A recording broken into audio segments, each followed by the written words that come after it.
Hello, welcome back to my YouTube channel. और कुछ serious होने की जरूरत नहीं है। I will be fine within day और 2। अगर आपको कुछ वरी है तो ऐसा कुछ नहीं है, मेजर कुछ नहीं है। ये वीडियो मैं एक दिन पहले बना रहा हूँ, जब आप देखोगे तो I will be in hospital. और we just want to quick update कि हो क्या रहा है मेरे साथ, और फॉर लास्ट 3 ईयर से मैं कैसे स्ट्रगल कर रहा हूँ। दिस वीडियो ऑल अबाउट कि मैं कैसे पेन ही चल रहा है लास्ट 3 साल में, बहुत ऊपर नीचे। और फाइनली मेरे लग रहा है this will be a final countdown कि मेरा होपफुली पेन चला जाए। और मैं बार बार बोलता रहता हूँ कि आई बीन एक्सट्रीम पेन और सर्जरी बार बार कुछ ना कुछ करवाता रहता हूँ, ये उसके ऊपर है।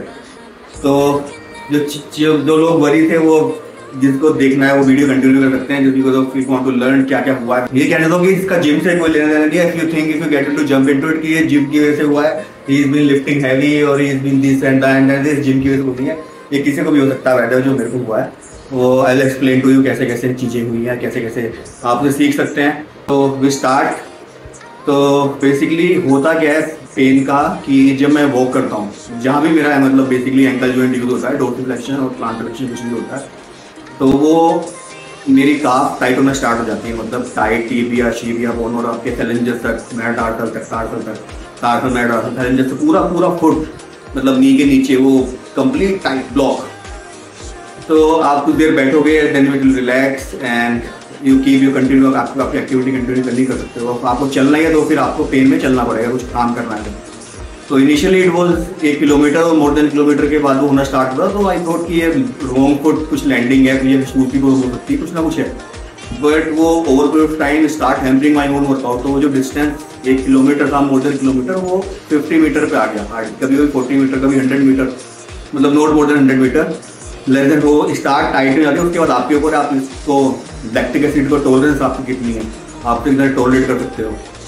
तो 2-2.5 साल से चल रहा है। जो भी मेरे क्लोज फ्रेंड हैं और मेरे फैमिली और मेरे कुछ क्लाइंट्स हैं, क्लोज क्लाइंट्स हैं, उनको सबको पता है कि मैं किस उसमें चल रहा हूँ। सबसे ऑलवेज उनकी ब्लेस हमेशा मेरे साथ है और वो चाहते हैं कि आपको होपफुली सभी चाहते हैं कि ठीक हो जाऊँ। और फाइनली डिसीजन ठीक हो जाऊँगा होपफुली, उसके बाद कम्प्लीटली पेन फ्री। तो फिर I start taking physio session, on off. वो कभी आया टाइटनेस है, कभी कुछ है, कभी कुछ है, कभी एमएफटी कर दिया, कभी अल्ट्रासोनिक कर दिया, कभी हीटिंग कर दी, कभी कूलिंग कर दी। ये प्रोसेस चलता रहा ऑन ऑफ फॉर 2 साल तक। फिर उसके बाद मैंने डिसीजन लिया, मैंने कहा यार ये बहुत ज़्यादा हो रहा है, मेरी प्रोग्रेस नहीं हो पा रही है। जो मैं चाहता हूँ वो प्रोग्रेस होती है मेरी लिफ्टिंग की टर्म में। और वो मतलब ये अच्छा साइन भी नहीं है कि आप वॉक नहीं कर पा रहे हो अच्छे से, कहीं घूम नहीं पा रहे, कहीं जा नहीं पा रहे। और तो उसके बाद फाइनली एक फिजियो से काफ़ी डिस्कशन हुआ, काफ़ी सीनियर फिजियो में, और उनसे डिस्कशन हुआ। मेरी केयर में कुछ फैकल्टीज हैं, उनसे डिस्कशन होता रहता था। मेरा डियर भी हम फ्रेंड है कि एज एन कोच, और हम भी कीप चेकिंग क्या हो सकता है मेरे फ्रेंड, क्लोज फ्रेंड सब दिमाग लगा देते थे इधर उधर, क्या हो रहा है क्या नहीं हो रहा है टाइप। तो चलता रहता था ऐसे कुछ पूरे साल। तो फाइनली एक फिजियो मिले तो उन्होंने डायग्नोज किया कि यू हैव क्लाउडिकेशन। और क्लाउडिकेशन अगर तेरे को फर्दर क्लियरिफिकेशन करना है तो you should go for MRI, और एमआरआई में क्लियर हो जाएगा। क्लाउडिकेशन मतलब आपका कहीं नर्व इंपीजमेंट है, कहीं नर्व ब्लॉकेज है। It could be your upper body और लोअर बॉडी, वहाँ पे नर्व कहीं ब्लॉकेज है। क्योंकि वो मैं श्योर था कि मेरे को मसल और जॉइंट पेन तो नहीं है, क्योंकि मैं पेन किलर खाता था और आई टुक इंजेक्शन बिफोर माई कंपटीशन। मतलब कंपटीशन से पहले तो पेन किलर इंजेक्शन भी लिए ताकि भाई, लेकिन वो नॉट इवन 1% भी पेन कम नहीं होता। तो वो मैं श्योर था कि कोई नर्व का ही पेन है, कोई मस्कुलर पेन है या कोई आर्टरी पेन है। और तो क्योंकि ये स्टोरी थी, तो फिर फाइनली एमआरआई कराया। एमआरआई मतलब ऐसे नहीं कराया, हमारे के लिए मैंने बहुत नोटंकी करेंगे, वो विल डिस्कस करेंगे और लेटर ऑन आराम से।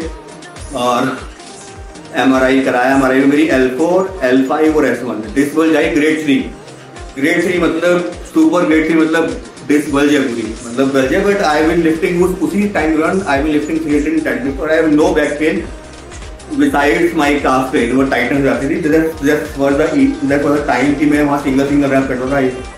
मेरे मल्टीपल रैप तो मत पॉसिबल ही नहीं। आपको हर रैप में नी कैप नीचे करनी है, फिर नी कैप चलानी। अगर आप नी कैप से कर रहे हो भाई, विदाउट डेट नहीं करो तो करते रहो, तो वो पेनफुल था बार बार ऊपर नीचे करना। उसके बाद क्या होता है, हाँ, तो क्लाउडी का एमआरआई आ गया। देन क्योंकि डॉक्टर के पास जाते हैं, और डॉक्टर एक मैं चाहता हूँ नाम नहीं छोड़ दो, नाम ही लेते हैं, वेरी सीनियर डॉक्टर। और ही मस्ट बी 70+। और वैसे ही डॉक्टर है, मतलब मेरा उनसे कुछ ऐसा कुछ नहीं है, जस्ट वही जस्ट बात। तो उनके पास गया, ही सेड कि आपका नर्व इम्पीजमेंट है आपकी स्पाइन में, वो MRI के दिया। पर मैंने बोला मेरी बैक में कोई पेन नहीं है थैंकफुली, और मेरा काफ़ी टाइट होती है। तो मैंने कहा आपका वहाँ पे जस्ट बिकॉज ऑफ अपना डिस्क बल्ज हो गया, उसने बल्ज ने आपकी नर्व को इम्पीजमेंट कर दिया, वहाँ पे नर्व को प्रेस कर दिया बेसिकली, और वहाँ पे उस वजह से ब्लड सप्लाई कम हो रहा है। तो वहाँ को आपकी काफ को नीचे, उसके नीचे बेयर नी के नीचे आपको मतलब ब्लड सप्लाई ऑक्सीजन ब्लड कम मिल रहा है, तो आपको काफ टाइट हो जाती है। और वो जेन्युइन भी, हाँ ऑफकोर्स यार आपके लिए एज इन कोचिंग सोचोगे, हाँ वो तो श्योर है कि आपको मसल पेन है, टेंडन लिगामेंट पेन कुछ नहीं है, कि आपकी नर्व ही ब्लॉक था। वो मैं भी ऑलमोस्ट श्योर था कि ऐसा कुछ है। लेकिन फिर उन्होंने बोला सर्जरी होगी, बैक की सर्जरी होगी, और आप में प्लस सर्जरी नेम इज माइक्रोडिस्टोमी, और फिर मतलब हार्डली 5 mm का 7 mm का कट लगाते हैं उसको पीछे, छोटा कट, और वो जिसने आपकी नर्व को इम्पीजमेंट किया हुआ है उसको बल्ज को निकाल के बाहर निकाल देते हैं। तो ये हुआ स्टोरी। उसके बाद तो फिर मैंने बोला यार नहीं यार, सर्जरी के लिए मैं I am not okay, back की सर्जरी है, इससे तो मैं और पीछे आ जाऊंगा। मतलब सर्जरी 1 साल 8-10 महीने रिकवरी को लगेंगे, जो भी लिफ्ट कर रहा हूँ वो भी नहीं कर पाऊंगा, वो तो और पीछे जाऊंगा। देन आई अवॉइडिंग सर्जरी, और मैं keep checking with doctors, multiple doctor. I took 14-15 doctor, जिसमें कि आउट ऑफ 14 2-3 तो न्यूरो सर्जन थे, क्योंकि नर्व का पेन था, न्यूरोपैथिक पेन था। तो मैंने कहा उनके उसको सोल्यूशन, बट एवरीबडी सेड कि माइक्रोडिस्टोमी सर्जरी होगी। मैं करता रहा। उसके बाद मैं स्टेट कॉम्पिटिशन भी खेल लिया, वहाँ पे मेरा सिल्वर मेडल आया। मतलब note I mean lifting note माई 80%, मतलब कैसे आ गया जिसमें तो पता नहीं कैसे आ गया, ऐसा कुछ था नहीं। और मेरे को उसकी उतनी कोई खुशी भी नहीं थी, क्योंकि आप अपने स्टैंडर्ड से लो लिफ्ट कर रहे हो तो वो एक खुद को अच्छी फीलिंग नहीं आती है। वो पेन को मैं ब्लेम नहीं करूंगा, जो भी था आई चूज टू लिफ्ट, कि किसी मेरे को पुश नहीं किया था, मेरे को लिफ्ट करना है भाई, मैंने खुद चूज किया था लिफ्ट करना है मेरे को, और मतलब मेरे को कम्पीट करना है। तो मिलते यहाँ पे बसंत कुछ में स्पाइनल इंस्टीट्यूट है, स्पाइनल मतलब पूरा स्पाइन का ही हॉस्पिटल है, अगर आप जानते हो दिल्ली NCR के हो तो स्पाइनल इंस्टीट्यूट नाम से। तो मैं वहाँ पे गया, और वो बीच में चलता रहा टोना टोटका वाला, मेरी मोम मतलब इधर साइड से उधर साइड से, कोई बीच में भी लोग बोलते हैं, वो मैं कहीं गया नहीं था। तो उन्होंने मेरे को बोला कि ऐसा है कि एक SNRV इंजेक्शन आता है, और वो आपके डीप स्पाइन में जाएगा। SNRV मतलब सिलेक्टिव नर्व रूट ब्लॉक, जहाँ पे आपकी नर्व इम्पीजमेंट हुई है, वहाँ पे वो इंजेक्ट करते हैं कॉर्टिकोस्टेरॉइड, ताकि जो आपका इम्पीजमेंट और पेन है वो थोड़ा कम हो जाए। बट वो 50-50% चांस होते हैं उसके अंदर, मतलब दे वर नॉट 100% श्योर कि वो पेन फ्री हो जाओगे आप।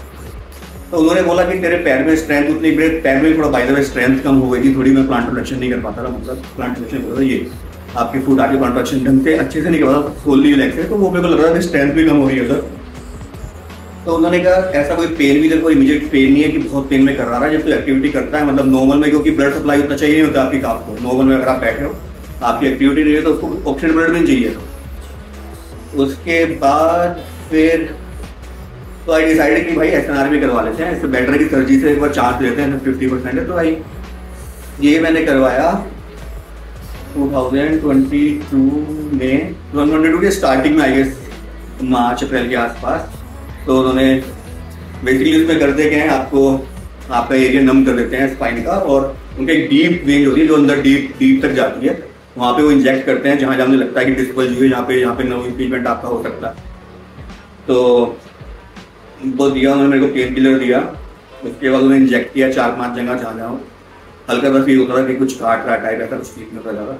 अंदर वहाँ पे उनकी कैमरा की मशीन होती है एक्सरे की, जो वो अंदर तक देख पाती है एक्जैक्टली उस लोकेशन पे जहाँ पे इंजेक्ट कर रहे हैं कि कहाँ पे है, तो उस हिसाब से वो MRI डिपेंड हो रहा है, MRI की रिपोर्ट के हिसाब पे वो वहाँ पे उसको इंजेक्ट कर दिया। बट उसके बाद भी मेरे को नॉट इवन 1% रिलीफ नहीं मिला, तो वो मेरा फेल हो गया, वो मतलब वो प्रोजेक्ट मेरा फेल हो गया। कि वो मेरे को लगा था कुछ हेल्प मिलेगी तो भाई कंटिन्यू, और जो मैं कर सकता हूँ बेस्ट सप्लीमेंटेशन के थ्रू या कुछ कर सकता हूँ तो वो मैं करता रहूँगा। और गाइडेंस मैं लेता रहा लोगों से, आसपास मेरे सीनियर से, मेरे साथ के लोगों से, मेरे क्लोज फ्रेंड से, मेरे क्लाइंट से, सबसे जहाँ से मेरे को इनपुट मिल सकते थे, जहाँ से मैं कुछ कर सकता था। तो फाइनली उसके बाद डिसीजन लिया मैंने सितंबर में कि मेरे को सर्जरी जाता हूँ यार, बहुत हो गया। सितंबर में जो मेरी सर्जरी हुई है last, this called microdiscectomy surgery. Microdiscectomy surgery आपको मैंने ऑलरेडी बता चुका हूँ। तो वो माइक्रोडिस्टोमी में एक कोर सर्जरी करते हैं, एंडोस्कोपिक, वो भी मतलब ज्यादा स्पेड की हुई है, बहुत कम डॉक्टर करते हैं, जो नए डॉक्टर, जो पुराने डॉक्टर है वो माइक्रोडिस्टमी पे ही रन करते हैं, क्योंकि microdiscectomy they feel more comfortable, they have been doing this practice for so many years. वो सेम प्रैक्टिस कर रहे हैं, उसको कट लगाना है और जो इम्पीचमेंट कर रहे हैं नर्व को आपको बल्ज उसको बाहर निकाल के करना, सीलना, खत्म करना है। एंडोस्कोपी में होता क्या, आपका एक होल जाता है, आपका होल से जो भी आपको इम्पीचमेंट कर रहा है वो बहुत छोटा होल होता है उसके थ्रू। तो मेरे को लगा यार endoscopic would be far better in terms of recovery wise, कि मेरी रिकवरी फार बेटर होगी, मैं बेटर जल्दी गेम में आ पाऊंगा। तो मैं कोई ऐसा डॉक्टर देखता हूँ कि जो एंडोस्कोपिक कर सके। और माइक्रोडिस्टमी सर्जरी में होता है कि माइक्रोडिस्टमी में 0.5 mm 0.6 mm कट लगता है। तो in terms of recovery wise, क्योंकि वहाँ पे एक छोटा होल है और एक बड़ा कट है आपकी स्पाइन में, तो रिकवरी का थोड़ा फर्क पड़ जाता है। तो आई ट्राई टू चूज कि एंडोस्कोपिक करते हैं। डॉक्टर से मिला, बट डॉक्टरों ने सजेस्ट किया कि microdiscectomy would be far better in your case, क्योंकि आपको एंडोस्कोपी में जो आपका L4, L5 और S1 है, वहाँ पे हमें हिप बोन में भी होल करना पड़ेगा। तो मैंने कहा यार तो फिर फालतू लंबा है, तो आई चूज माइक्रोडिस्टमी। और जिस डॉक्टर सबसे पहले मिला था मैं, आफ्टर उनके तो मैंने 14 का कंसल्टेशन लिया, फिर डॉक्टर से पहले था कि he is looks very senior और ही इज बीन टू इन industry for so many year, very known name he is. तो मैंने ठीक है, सर्जरी मेरी फाइनली हो गई। और सर्जरी के बाद भी मेरे को अनफॉर्चुनेटली कुछ फ़ायदा नहीं हुआ, pain as it is, same as it is. और डॉक्टर के पास गया, खैर वो डिफरेंट स्टोरी, क्या हुआ बाद में डिस्कशन हुआ, कहना था जो भी कुछ हुआ। और बट फाइनली उनके पास दे हैव नो आंसर। तो फिर मैं कुछ सोचा था, फिर चलते चलते ऐसे वन ऑफ माई क्लाइंट उन्होंने सजेस्ट किया तो फिजियो के पास जा, ये मेरा फिजियो बड़ा अच्छा है। मैंने कहा सर फिजियो तो मैं 3 साल से ले रहा हूँ और 2 बार एक्सरसाइज भी और ये सर्जरी भी करा ली है, अब फिर वापस तो मेरे को फिजियो आने बोल रहे हो, प्लीज़ ऐसा तो मत बोलो, ऐसा तो मत बोलो। तो फाइनली बट ठीक है, उन्होंने मेरे को इतना पुश किया, मेरे को पैसे नहीं देने सेशन के, मेरे सेशन पे जा। मैं ठीक है मैं जाता हूँ, इतना पुश कर रहे हैं, इतना बोल रहे हैं, तो जाते हैं कि बड़े अच्छे हैं। तो मैं फाइनली गया और तो उन्होंने मेरा सब कुछ सुना, क्या क्या हुआ, मेरे क्या क्या कहानी हुई। तो फाइनली डिसाइड की यार तुम्हारा कलर डोपलर टेस्ट हुआ है। मैंने कलर डोपलर टेस्ट वगैरह किसी ने कुछ कमेंट नहीं किया, किसी ने बोला नहीं, मैं डॉक्टर से लिया हूँ।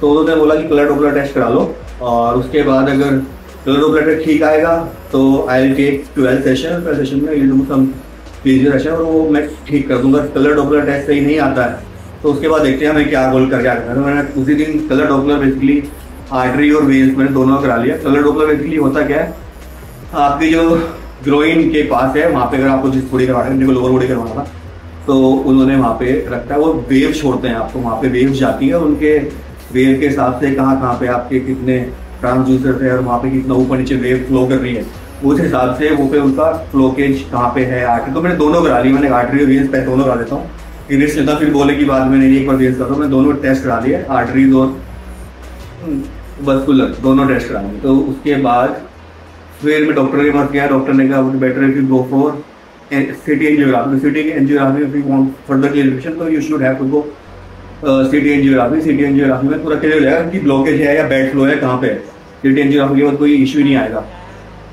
तो मैंने ठीक है, तो सिटी एंजियोग्राफी में कराया। सिटी एंजियोग्राफी में इसलिए करते क्या वो लोग आपके अकॉर्डिंग टू बॉडी वेट आपके अंदर डाई इंजेक्ट करते हैं, तो डाई वस्कुलर जाता है थ्रू, जैसे ग्लूकोज जाता है वहाँ जाता है और डाई आपकी बॉडी में फ्लो जहाँ जाता रहता है, आपको एक एक्सरे मशीन के थ्रू अंदर जाना होता है, वो आपको आगे पीछे करते हैं। जैसे फ्लो जा रहा है तो वो एक्सरे मशीन में कहाँ पे फ्लो कर रहा है, कहाँ पे उसको रोकेज है, कहाँ पे ब्लॉकेज है, कितना ब्लॉकेज, तो आपको उसमें आ जाता है। तो उसमें रिपोर्ट में आया मेरा टीबिया फिब्युलर नर्व डीप, और डीप मतलब वेरी बैड फ्लो है बेसिकली। और इस टेस्ट से पहले आपको एक सीरम क्रिएटिनाइन का टेस्ट करना पड़ता है, जब क्योंकि डाई जा रही है, आपने डाई इंजेक्ट कर रहे हैं तो उसको ही करना है। अगर उसको हाई होता है तो वो इंजेक्ट आपका टेस्ट नहीं होता। तो मेरा वो जो था क्रिएटिनाइन सीरम वो नॉर्मल था, जैसे वो किडनी फंक्शन का टेस्ट होता है ये। उसके बाद फिर एंजियोग्राफी में आगे के लिए मैंने 2 डॉक्टर से मिला और वन ऑफ माई डॉक्टर, मैं सर्च कर रहा था उसको डॉक्टर, मैं ऑलरेडी 2 डॉक्टर से कंसल्ट कर चुका था। मैंने एक डॉक्टर से और क्रॉस चेक किया, तो मैं चेक कर रहा था कि ओके और ये मेरे क्लाइंट है, मतलब इनको मैं यूज्ड टू ट्रेनिंग 2-3 साल मैंने ट्रेनिंग किया इनको, more than 2 year. Is cardiologist but I have no idea कि इज ऑल्सो मस्कुलर डॉक्टर। तो उनका नाम पॉपअप हुआ, मैंने ठीक है इनसे मिलता हूँ। फिर आई वेंट देयर, तो उन्होंने सजेस्ट किया कि ऐसे ऐसे है और just because of do some activity, और ये उसकी वजह से है कि वो अभी तक सर्वाइव कर रहा है 2 साल से। अदरवाइज डीजनरेशन बहुत फास्ट डीजनरेशन होता है, ब्लड फ्लो रुका हुआ है। और एक मतलब वहाँ भी हो सकता है क्योंकि मेरे को एक इंजरी थी नर्व में, मतलब नर्व में थोड़ी एंकल जॉइंट में, वो मेरे को ड्यूरिंग एमटी हो गई थी। और वो क्योंकि आप एमटी कर रहे हो उस टाइम इतना रश था एमटी करने का, सर के सामने परफॉर्म करने का, तो आई की पुशिंग जो एक वीक में ठीक होना था एंकल ट्विस्ट मेरा, वो इट टुक ऑलमोस्ट 10-11 मंथ।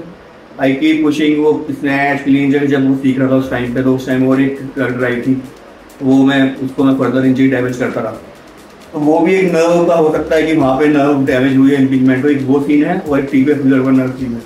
तो ये मेरी एंजियोप्लास्टी करने वाले हैं, फर्स्ट एंजियोप्लास्टी होगी, वो फुल कैमरे हो जाएंगे, एक हार्डी खोल होगा।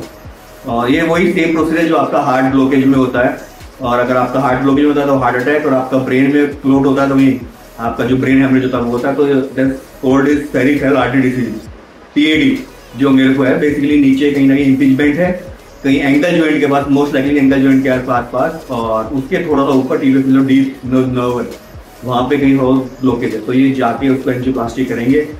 मेरा आज मतलब मैं एक दिन पहले बनाऊँ, जो प्रोसेस वो बता रहा हूँ आपको, और फिर देखते हैं। होपफुली एक दिन में डिस्चार्ज हो जाऊँगा हार्डली। बोलते तो है कि नेक्स्ट डे से आप अपने नॉर्मल रूटीन कर सकते हो, कर लेंगे नॉर्मल रूटीन जैसा भी होगा। होपफुली मैंने आपको ज़्यादा बोर नहीं किया है, बहुत बकबक नहीं करी है, और विश में लक नो आपका विश में साथी है। See you in the next video, hope you like it क्या कुछ होपफुली कुछ वैल्यू ऐड कर पाया हूँ, कि आइडिया ये था वीडियो बनाने, कुछ वैल्यू ऐड कर पाऊँ, कुछ लर्न कुछ आप कर सकते हो मेरी गलतियों से, या डॉक्टर के कंसल्ट से, या फिर कुछ सीख सकते हो। तो वो एक बनाने का मुद्दा था वीडियो का। Bye, see you.